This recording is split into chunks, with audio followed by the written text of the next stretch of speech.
தாயால் தந்தையை காட்டினாய், அன்பை அறிந்தேன். நட்பால் உறவுகளை காட்டினாய், நேசத்தை அறிந்தேன். எழுத்துக்களால் சொற்களை காட்டினாய், கல்வியை அறிந்தேன். காதலால் காதலியை காட்டினாய், முத்தச்சுவையை அறிந்தேன். விழிப்பற்ற காம சொர்க்கத்தை காட்டினாய், எனக்குள் எய்ட்ஸை அறிந்தேன்.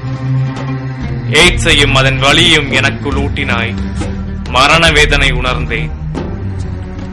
என்றொரு நாள் உன்னை நீ காட்டுவாயோ, அன்று என்னை நான் அறிவேன். யாரும் இல்லை எனக்கு என்ற வேதனை இருக்கு.